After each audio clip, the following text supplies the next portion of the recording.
झरने वाली नदी के पास शांति का घर था, जिसका बड़ा बेटा विकलांग था तो वहीं छोटा बेटा अपनी बीवी के साथ शहर रहता था और शांति सब्जियां बेचकर अपना घर चला रही थी। ऐसे ही एक दिन निहारिका झरने के पास बैठी सब्जियां धो रही थी, तभी उसके देवर देवरानी सामान लेकर आते हैं। अच्छा हुआ नेहा जो तुम देवर जी के साथ आ गई, वैसे भी बहुत गर्मी है यहाँ, तुम्हें गर्मी नहीं लगेगी। आखिर झरने वाली नदी के पास जो तुम्हारा ससुराल है। अच्छा तुम दोनों सामान अंदर रखो, हाथ पैर धो और झरने के पास बैठो, मैं खाना लगा देती हूँ। निहारिका के कहने पर नेहा और दिवाकर मुंह हाथ धोकर झरने के पास जाकर बैठ जाते हैं। कुछ ही देर में निहारिका उनके लिए खाना लेकर आती है, जिससे दोनों खाते हैं। तभी शांति सब्जी बेचकर घर आती है। माँ आ गई आप सब्जी बेच के, कैसी हैं आप? माँ जी अब आपकी उम्र हो रही है, अब तो सब्जी बेचने का काम छोड़ दीजिए और सब्जी वाली जमीन बेचकर दोनों बेटों को बराबर का हिस्सा दे दीजिए। बहू कैसी बात कर रही है, सब्जी बेचकर ही तो घर चल रहा है, ले देकर अब एक छोटी सी जमीन बची है। एक तो बुढ़िया ना बंटवारा कर रही है और ना ही झरने के पास वाला घर छोड़ रही है। पर कोई बात नहीं, अब आ गई हूँ ना मैं, इतना कलेश करूंगी कि खुद बुढ़िया बंटवारा करेगी। जहाँ निहारिका और शांति नेहा को देख खुश थे, तो वहीं नेहा बंटवारे के बारे में ही सोच रही होती है। इसी तरह कुछ दिन बीत जाते हैं। नेहा तुम थोड़ा खाना देख लेना, मैं तुम्हारे जेठ जी को दवाई दे दी है, वो सो रहे हैं और थोड़े से बर्तन है, तुम झरने के पास बैठकर धो लेना। मैं माँ जी के साथ सब्जी तोड़ने जा रही हूँ, शाम होने को है, माँ जी को सब्जी बेचने जाना है। दीदी आप तो जानती है मैं किसी भी काम के लिए मना नहीं करती, पर आज मेरे भी ना सर में दर्द हो रहा है। कोई बात नहीं बहू, तू आराम कर। निहारिका बहू तू घर में ही रह, मैं अकेले सब संभाल लूंगी। इतना बोलकर शांति खेत जाती है और वहां से कुछ सब्जी तोड़कर अपने ठेले पर सजाती है और वहीं से बाजार उन्हें बेचने के लिए चली जाती है। तो वहीं दूसरी ओर निहारिका अकेले अपने पति का ख्याल रखती है और झरने के पास बैठकर बर्तन धोती है। कुछ देर में वो खाना बनाती है और रात में सब्जियां बेचकर शांति घर आती है और आज उसकी तबीयत कुछ ठीक नहीं लगती। दीदी माँ जी की तबीयत बहुत खराब है, माँ जी अब आप बीमार रहने लगी हैं। भगवान न करे अगर कल को आपको कुछ हो गया तो ये झरना और खेत किस काम का। अभी मौका है, आप या तो बंटवारा कर दीजिए या तो फिर सब्जी वाली जमीन को बेच दीजिए। नेहा हर समय तुम बंटवारे की ही बात क्यों करती हो? मुझे जमीन बेचकर अपने कारोबार के लिए पैसे नहीं चाहिए। दिवाकर की डांट खाकर नेहा चुप हो जाती है और अगली सुबह बेचारी अकेली निहारिका घर के सारे काम खत्म करती है और खेत जाकर सब्जियां तोड़कर लाती है और झरने के पास बैठकर सारी सब्जियां धोती है। नेहा माँ जी की तबीयत ठीक नहीं है, आज उनके बदले मैं जा रही हूँ सब्जी बेचने। मेरी गैर मौजूदगी में माँ जी का ख्याल रखना। मैंने घर के सारे काम कर दिए, तुम बस कपड़े धो लेना यहाँ बैठकर। ना बाबा ना, मैं कोई रिस्क नहीं लेना चाहती। झरने का पानी कितना तेज गिरता है, कपड़े धोते हुए अगर मेरा पैर फिसल गया और मैं डूब गई तो? कोई बात नहीं बहू, तो कुछ मत करना, 1-2 दिन में जब मैं ठीक हो जाऊंगी तो बड़ी बहू खुद ही संभाल लेगी। नेहा हमेशा काम से बचने के लिए बहाने बनाती है और उस दिन निहारिका बाजार जाती है तो वहीं अपनी सास को सोता देख नेहा मौके का फायदा उठाती है और झरने में नहाने लगती है। माँ जी तो सो रही हैं और जेठ जी तो कभी बिस्तर से ही नहीं उठते। दिवाकर भी नहीं, कितना अच्छा लग रहा है झरने में नहाने में। इन लोगों को सच भी नहीं बता सकती कि मुझे झरने में नहाना कितना पसंद है। वो तो अच्छा है कि दिवाकर ने अपना मुंह नहीं खोला। खुद से बात करती नेहा झरने के नीचे खड़ी होकर नहा रही थी कि तभी वहां दिवाकर आता है। तो वहीं शांति भी अपनी बहू को झरने में नहाता देख लेती है। माँ हैरान मत हो, आपकी बहू जितनी मासूम दिखती है वो है नहीं, एक नंबर की कामचोर और झूठी है। कुछ डर नहीं लगता उसे झरने से, काम न करना पड़े इसलिए बहानेबाजी करती है। बेटा मैं तो बहू को कुछ कह नहीं सकती, तुमने आखिर लव मैरिज करी थी, मुझे बहू से कोई शिकायत नहीं। इतना बोल शांति अंदर जाती है और कुछ ही देर में निहारिका सब्जी बेचकर घर आती है। माँ जी आप कैसे सारी सब्जियां बेचकर आ जाती हैं? मैं तो आधी भी सब्जी नहीं बेच पाई। कोई बात नहीं बहू, अब मैं ठीक हूँ, पर नेहा बहू मुझे तुमसे ये उम्मीद नहीं थी। बड़ी बहू अकेली सब कुछ करती और फिर भी तुमने हमसे झूठ बोला। मैंने आज तुम्हें खुद झरने में नहाते हुए देखा। माँ तुम बातों को दिल पर मत लो, मैंने तुम्हें बताया ना नेहा बस कामचोर है। बहुत दिनों बाद झरने में नहाने का मौका मिला इसलिए छुपकर नहाने लगी, वरना शहर में वाटर पार्क जाती थी तो 2000 का टिकट लेकर। ये वाटर पार्क क्या होता है देवर जी? निहारिका के पूछने पर दिवाकर उसे वाटर पार्क अपने फोन में दिखाता है, जहां पर बड़ी बड़ी स्लाइड्स थी, बहुत दूरी तक पानी भरा था, झूले थे। जिसके बाद शांति के दिमाग में एक आइडिया आता है। बस नदी में नहाने के लिए लोग इतनी महंगी टिकट खरीदते हैं, हमारा तो घर ही झरने के पास है, अगर मैं यहाँ 2-3 झूले लगा दूं तो यही ना वाटर पार्क बन जाए बहू। क्यों ना हम अपने झरने में वाटर पार्क बनाएं? आप लोगों का दिमाग तो ठीक है, वाटर पार्क कोई बच्चों का खेल नहीं है जो रात भर में बनकर तैयार कर दोगे। आप लोग ऐसे ही इतने गरीब हैं कि मुझे देने के लिए आपके पास कुछ नहीं है। मुझे तो डर लगता है कि किस दिन आप खेत वाली जमीन और झरना भी बेचकर सेठ जी का इलाज न करवाते। इसलिए मुझे अब अपना हिस्सा चाहिए। मैं यहाँ बंटवारे के लिए आई थी, बंटवारा कर दीजिए। ठीक है बहू, तुझे यही लगता है ना कि हम बहुत गरीब है और हमारी वजह से तू गरीब हो जाएगी, तो ठीक है, मैं तुझे सब्जी वाली जमीन देती हूँ। मैं खुश हूँ, कुछ भी दे दो। नेहा बंटवारा कर अपने पति के साथ अपनी सब्जी की खेती से थोड़ी ही दूर पर एक घर किराए पर लेती है और अपने हिस्से की जमीन को किसी और के हाथ खेती करने के लिए सौंप देती है। तो वहीं दोनों सास बहू झरने के पीछे जंगल से रात भर लकड़ियां काटती हैं। माँ जी, आपने जो वाटर पार्क बनाने का फैसला लिया, क्या वो सही है? क्योंकि हमने तो अपनी सब्जियों की जमीन भी देवरानी जी को दे दी, अब सब्जियां कैसे बिकेंगी? बहू तू डर मत, हमें बस थोड़ी मेहनत करनी है। एक बार मेरा झरना वाटर पार्क बन जाए, फिर देखना कितने लोग आते हैं। और रही सब्जी की बात, तो मेरे पास इतने पैसे हैं अभी कि मैं मार्केट से सब्जी लाकर उन्हें बाजार में बेच सकूं। दोनों सास बहू बातें करते हुए सारी रात उठकर लकड़ियां काटती हैं और सबसे पहले झरने में खंबे गाड़ कर झूले और स्लाइड तैयार करती हैं। माँ जी, हमने झूले और स्लाइड्स तो तैयार कर दिए, झरना भी हमारे पास है, पर स्विमिंग पूल तो है ही नहीं और ना ही स्विमिंग ट्यूब। बहू, कबाड़ी वाले भैया हैं ना, उनके पास बहुत सारे टायर पड़े रहते हैं। मैं वही टायर लाऊंगी और उन्हें कलर कर दूंगी। और रही स्विमिंग पूल, तो हम दोनों सास बहू आज ही गड्ढा करेंगे। मैं शर्मा जी से उनकी टूटी हुई टाइल लेकर आती हूँ। इतना बोलकर शांति कबाड़ी वाले के पास जाती है और वहां से 8-10 टायर लेकर उन पर रंग कर देती है। साथ ही निहारिका भी अपनी पड़ोसन के पास जाती है और उनसे उनकी टूटी हुई टाइल लेती है। और ये देख नेहा निहारिका पर हंसने लगती है। जेठानी जी, जुगाड़ से नहीं पैसों से वाटर पार्क बनता। और मैंने सुना है कि कुछ दिनों से माँ जी बाजार नहीं जा रही। चिंता मत करो, अब माँ जी बाजार नहीं बल्कि बाजार के लोग माँ जी के पास आएंगे और अब हम सब्जी भी बेचेंगे और वाटर पार्क की टिकट भी। दिल करे तो आ जाना। निहारिका की बातें सुनकर नेहा का मुंह बन जाता है। इस तरह कुछ दिन बीत जाते हैं और दोनों सास बहू दिन रात मेहनत करती हैं और टाइम लगाकर स्विमिंग पूल तैयार करती हैं। माँ जी, आखिरकार हमारा वाटर पार्क बनकर तैयार हो गया। आज आप सब्जी बेचने जा सकती हैं। बहू, अब तो अपनी सास की मार्केटिंग देखना, कैसे मैं सब्जियों के साथ वाटर पार्क की टिकट बेचती हूँ। सास बहू सब्जी का ठेला तैयार करते हैं और शांति बाजार सब्जी बेचने जाती है। बहन, इतने दिनों से कहाँ चली गई थी? आज आई हो सब्जी बेचने? हाँ बहन, क्योंकि मैंने अपना नया कारोबार शुरू करा है वाटर पार्क का, बस उसी में लगी थी। सिर्फ 200 रुपए की टिकट है। वहाँ झूले भी हैं, झरना भी है, नदी भी और स्विमिंग पूल भी। उसमें बच्चे बूढ़े जवान सब मजे कर सकते हैं। आकर देखना जरूर मेरा वाटर पार्क। इस तरह शांति अपने सभी ग्राहकों को अपने वाटर पार्क के बारे में बताती है और हर कोई अगले दिन उसका वाटर पार्क देखने आता है। अरे वाह अम्मा, तुमने तो बहुत अच्छा वाटर पार्क बनाया है। और यहाँ खाने की खुशबू कैसी? बेटा, अगर तुम 300 का टिकट लोगे तो तुम्हें खाना भी मिलेगा और खाने में नूडल्स, मोमोज, फ्राइड राइस जैसी चीज जो बिल्कुल हेल्दी हैं। वहाँ आए सभी को शांति का वाटर पार्क काफी पसंद आता है और वो लोग 300 रुपए देकर वाटर पार्क की टिकट लेते हैं। अब कुछ लोग स्लाइड करते हैं तो कुछ स्विमिंग पूल में नहाते हैं, तो वहीं कुछ झरने का मजा लेते हैं और कुछ वाटर पार्क एंजॉय करके झरने के ही पास टेबल पर बैठकर खाना खाते हैं। पापा, ये वाटर पार्क कितना अच्छा है ना, मजा आ गया। मैं अगले संडे यहाँ फिर आऊंगा। अरे मैं क्या कह रही थी, घर चलते हुए सब्जी भी लेते जाते हैं। घर में एक भी सब्जी नहीं है। मैं इतना ज्यादा थक गई कि बाजार जाने की हिम्मत नहीं है अब। इस तरह शांति का न सिर्फ वाटर पार्क बल्कि सब्जी का काम भी चलता है। वहां आए लोग वाटर पार्क के मजे करके घर जाते हुए सब्जी भी खरीद कर जाते हैं।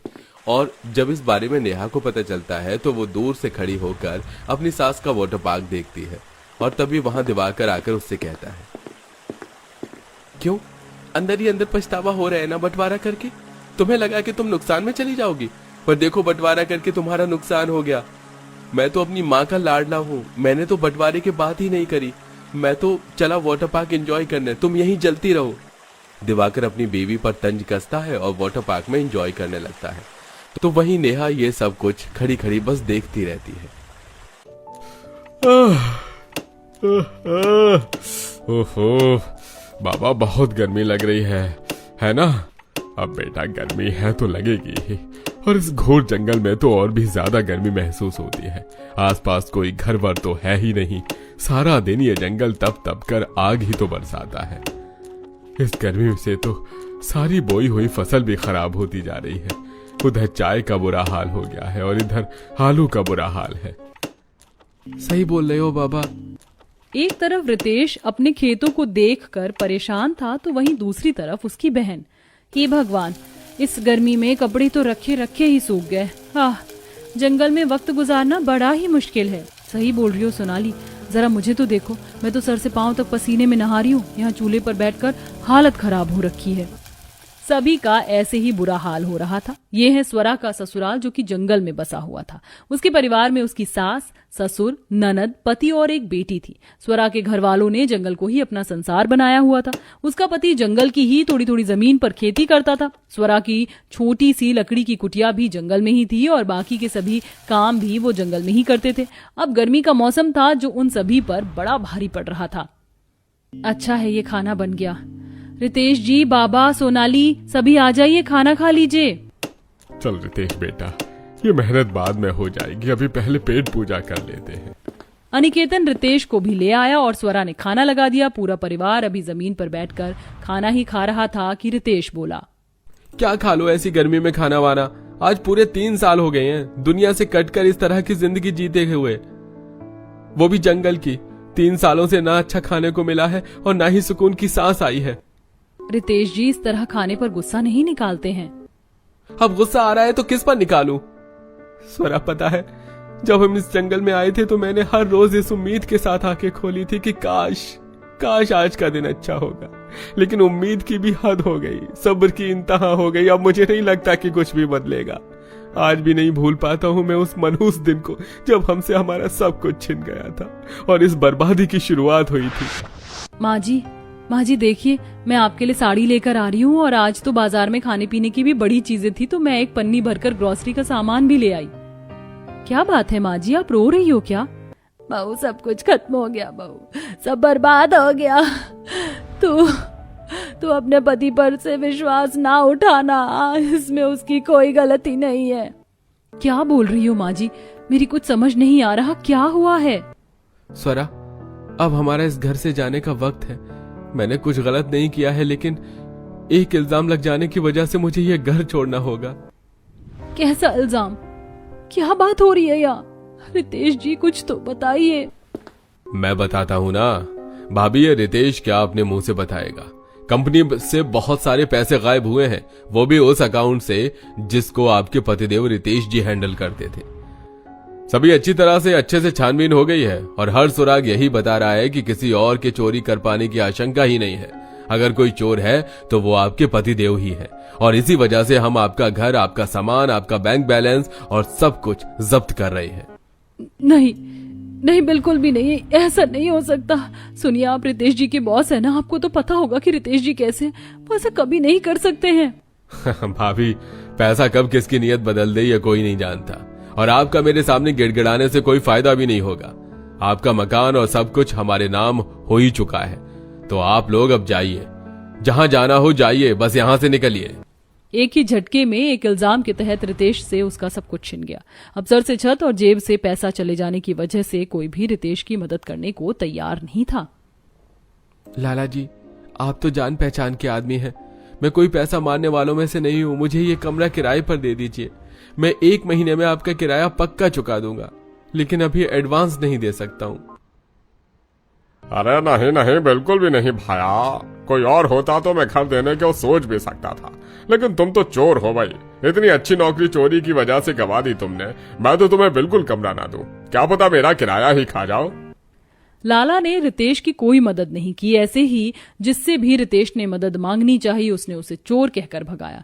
अब रितेश को समझ आ रहा था कि दुनिया वाले बस पैसे वाले को ही इज्जत देते हैं। रितेश ने ज्यादा किसी के आगे रहम या मदद की भीख नहीं मांगी। वो अपने परिवार को लेकर एक जंगल में आ गया और वहीं उस जंगल को उसने अपना संसार बना लिया। उस दिन के बाद से रितेश की हर सुबह जंगल में ही हुई। रितेश जी, जो बीत गया उसको सोचकर अब क्या दुख मनाना है? आप ये तो देखो कि जब दुनिया ने ठुकराया तब हमें कुदरत ने जगह दी, इसीलिए हमारे पास जो है हमें उसी में शुक्र करना चाहिए। जो गुजरा वो एक खूबसूरत धोखा था और जो है वो कड़वी सच्चाई है, लेकिन इसी उतार चढ़ाव का नाम ही तो जिंदगी है ना। स्वरा की बात को सुनकर रितेश ने गर्दन हिला दी और अब भी वो सभी खाना ही खा रहे थे कि तभी रितेश को अपनी छोटी सी बेटी के पांव के पास एक बड़ा काला नाग आता हुआ दिखाई दिया। सोना, सभी लोग पीछे पीछे को हो जाओ, पीछे हो जाओ। सोना, मेरी बच्ची, रितेश जी कुछ कीजिए, ये नाग तो सोना को कहीं डस ना ले। स्वरा बुरी तरह से घबराने लगी। सभी घर वाले भी डर रहे थे क्योंकि नाग सोना के पास ही था कि तभी रितेश ने पास ही घर में से एक भारी सी लकड़ी उस नाग पर फेंक कर मारी। लकड़ी एकदम सही जगह पर लगी जिससे नाग सोना से दूर भाग गया। नाग के भागते ही स्वरा ने सोना को गोद में उठा लिया और वो उससे लिपट कर रोने लगी। हे भगवान, कहते हैं कि कभी तुझसे शिकायत नहीं करनी चाहिए, लेकिन ऐसी जिंदगी से तो अच्छा है कि तू मौत ही दे दे। स्वरा के शब्द रितेश को किसी तीर की तरह चुभे, लेकिन उसने उस वक्त जाहिर नहीं किया। जंगल में रहना और वक्त गुजारना आसान नहीं था। ऐसे ही अगले दिन सभी अपने अपने कामों में सुबह से ही जुटे हुए थे। रितेश और अनिकेत दोनों गर्मी में नदी से पानी ला लाकर अपने खेतों की सिंचाई कर रहे थे, तो वहीं दूसरी तरफ स्वरा और सोनाली दोनों मिलकर खाना बनाने की तैयारी कर रही थी। सोनाली, चलो आज तो वो जो जंगल में सेब का पेड़ है ना, वहां से सेब लेकर आते हैं। आज खाने में सेब भी काटेंगे। ठीक है भाभी, चलिए आइए चलते हैं। स्वरा की बात को सुनकर सोनाली और स्वरा दोनों जंगल से सेब लाने जाने को निकल गई। सेब का पेड़ काफी दूर था, ऐसे में उनके पांव भी जाते जाते जलने लगे और उन्हें पसीना भी आ गया, लेकिन वो दोनों आखिर सेब ले ही आई। ऐसे ही उनकी जिंदगी पूरी तरह चुनौतियों से भरी हुई थी। अगर उन्हें पानी भी लाना होता तो दूर तक चलकर नदी से लाना पड़ता था। ऐसे ही सिलसिला जारी था और आज शाम के वक्त स्वरा के घर में सभी खाना खाने ही बैठ रहे थे कि उन्हें एक गाड़ी के हॉर्न जैसी आवाज आई। जंगल में कोई गाड़ी आई है क्या? लगता तो है, ऐसा लग रहा है जैसे किसी की गाड़ी जंगल के गड्ढों में फंस गई है। चलिए रितेश जी, चलकर देखते हैं, हो सकता है कि किसी को हमारी जरूरत हो। रितेश और स्वरा ने जैसे ही बाहर झांक कर देखा तो उन्हें कुछ दूरी पर फंसी हुई गाड़ी दिखाई दी, जिसका पहिया एक गड्ढे में फंस गया था और वो आगे नहीं बढ़ पा रही थी। अरे साहब, हाथ लगाऊं क्या? अरे कौन हो भैया? यहीं का रहने वाला हूँ, जल्दी से बताओ, हाथ लगाऊं क्या? अजय, ये भी कोई पूछने की बात है। चलिए, बेचारे न जाने कौन है, हम मदद कर देते हैं। स्वरा और रितेश गाड़ी को धकेलने लगे, लेकिन वो इतनी ज्यादा बड़ी थी कि उनकी ताकत काफी नहीं रही। अभी वो दो लोग ही दम लगा रहे थे कि पीछे से परिवार के बाकी सदस्य भी आ गए और सभी ने ताकत लगाकर गाड़ी को गड्ढे से निकाल दिया। गाड़ी गड्ढे से निकलने पर गाड़ी का मालिक गाड़ी से निकला और रितेश का शुक्रिया अदा करने लगा कि तभी आपका बहुत बहुत शुक्रिया। अरे रितेश, तुम ही हो ना? तुम यहाँ इस जंगल में क्या कर रहे हो? अरे बॉस, आप क्या करूंगा, आपकी ही बदौलत ये घर नसीब हुआ है। मुझे माफ कर दो रितेश, माफ कर दो, जो मैंने तुम्हारे ऊपर भरोसा नहीं किया। मुझे लगा कि तुम झूठ ही बोल रहे हो, लेकिन मैं गलत था। तुम्हें काम से निकालने के 1 महीने बाद असली चोर पकड़ा गया, जिसके बाद मुझे काफी दुख हुआ। मैंने तुम्हारे रिश्तेदारों और पड़ोसियों से तुम्हारा पता भी पूछा, लेकिन किसी ने भी मुझे कुछ नहीं बताया। आज तुम मुझे देखो, कैसे इत्तेफाक से मिल गए। चलो रितेश, वापस चलो, मैं तुम्हें वापस लेकर जाना चाहता हूं। नहीं, मैं यहां से कहीं नहीं जाऊंगा। ये जंगल मेरा संसार बन चुका है। और जिद्दी मत बनो रितेश, तुम्हारा परिवार हमेशा इस जगह पर नहीं रह सकता है। तुम समझ तो रहे हो ना, जो भी था बस एक गलतफहमी ही थी, जो कि सुलझ चुकी है। मैं तुम्हें फिर से नौकरी दूंगा और तुम्हें फिर इज्जत मिलेगी। अपनी छोटी सी बेटी की खातिर चलो। अपने परिवार का मुंह देखकर रितेश वापस जाने को मान गया। बस फिर क्या था, उसी दिन रितेश का परिवार जंगल को छोड़ आया और उन्हें दोबारा अपना घर मिल गया। अब रितेश को फिर से मोहल्ले में इज्जत मिलने लगी और अब सब कुछ ठीक हो चुका था।